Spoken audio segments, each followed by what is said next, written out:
আসসালামু আলাইকুম সম্মানিত ভিউয়ার্স। আজকে আমি দেখাবো তোমাদের মাঝে 13ই আগস্টে চাকরির খবর।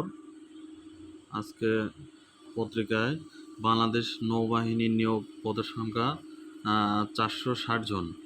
বর্ডার গার্ডে বাংলাদেশ বর্ডার গার্ড 103তম ব্যাচে নিয়োগ দিয়েছেন। ড্রাই ওয়ার্ক অ্যান্ড ইঞ্জিনিয়ারিং ওয়ার্কশপে পদের সংখ্যা দিয়েছেন 50 জন।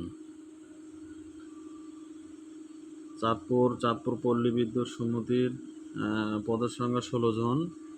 বিদ্যুৎ জ্বালানি ও খনিজ সম্পদে 4 জন। সাতক্ষীরা পল্লী বিদ্যুতে নিয়োগ দিয়েছেন সিভিল সার্জন। জয়পুরহাটে পদের সংখ্যা 54 জন। হবিগঞ্জ পল্লী বিদ্যুৎ সমিতির পদের সংখ্যা 16 জন। ডাচবাংলা ব্যাংকেও নিয়োগ দিয়েছেন। খুলনা প্রকৌশল ও প্রযুক্তি বিশ্ববিদ্যালয় নিয়োগ দিয়েছেন। বাংলাদেশ বিমান বাহিনী নিয়োগ দিয়েছেন। সিরাজগঞ্জ পল্লী বিদ্যুৎ সমিতি 2 নিয়োগ বিজ্ঞপ্তি প্রকাশ করেছে। পাবনা বিজ্ঞান ও প্রযুক্তি বিশ্ববিদ্যালয়ে পদের সংখ্যা 2 জনের নিয়োগ বিজ্ঞপ্তি প্রকাশ করেছে। দ্বিতীয় পাতায় সেই পূর্বেরই বিস্তারিত দেওয়া রয়েছে। আপনারা যারা ইচ্ছুক আবেদন করতে পারবেন। জাস্ট সঠিক সময়ে আবেদন করবেন, পরীক্ষার জন্য প্রস্তুত নেবেন।